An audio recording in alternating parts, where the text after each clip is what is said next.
VDD वासियांना आज हक्काचं घर मिळणार। फेज 1 मधील नागरिकांना आज मिळणार चाव्या। या कार्यक्रमाच्या निमित्तानं मुख्यमंत्री देवेंद्र फडणवीस, उपमुख्यमंत्री एकनाथ शिंदे आणि आदित्य ठाकरे एकाच व्यासपीठावर येण्याची शक्यता।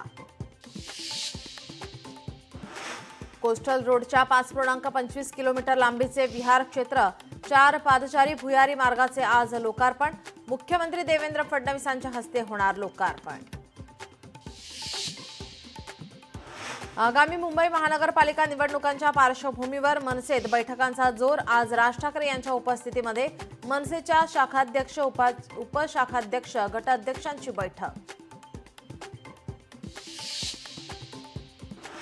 जनसुरक्षा कायद्याविरोधात आज विरोधक एकवटणार। जनसुरक्षा कायद्याच्या विरोधात आज मुंबईमध्ये परिषद।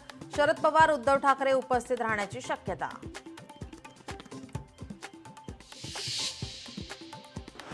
लोकशाही मरते त्याला पाणी द्या, उद्धव ठाकरेंची सरन्यायाधीशांकडे मागणी। खंडपीठ कुठलंही असो, सरन्यायाधीशांनी लक्ष घालावं, उद्धव ठाकरेंची विनंती। 1988 पासून स्वातंत्र्यदिनी मांस विक्री बंदीचा निर्णय। ठाकरेंच्या काळातही मांस विक्री बंद होती। मांस विक्री बंदीवर मुख्यमंत्री फडणवीसांची प्रतिक्रिया। 29 ऑगस्टला जरांगेंच्या नेतृत्वात भगवा वादळ मुंबईत धडकणार। त्याच पार्श्वभूमीवर जरांगेंच्या नेतृत्वात आज लातूरमध्ये मराठा समाजाची बैठक। कबूतरखान्यांवरील बंदी कोर्टाकडून तुर्तास कायम। 4 आठवड्यानंतर पुढील सुनावणी होणार। 20 तारखेपर्यंत तज्ज्ञांची समिती स्थापन करण्याचे निर्देश। धनंजय मुंडेंनी सरकारी बंगला न सोडण्याचं दिलं कारण। मुंबईतील घर राहण्यायोग्य नाही, भाड्यानं घर मिळणंही कठीण। सदनिकेचे काम पूर्ण होता शासकीय निवासस्थान रिक्त करणार, मुंडेंचं स्पष्टीकरण।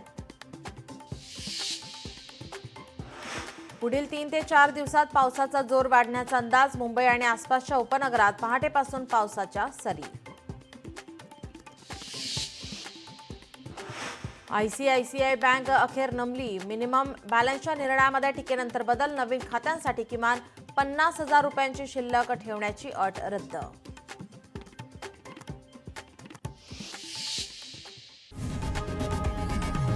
लोकशाही मराठी ऐका, पहा, जागरूक रहा।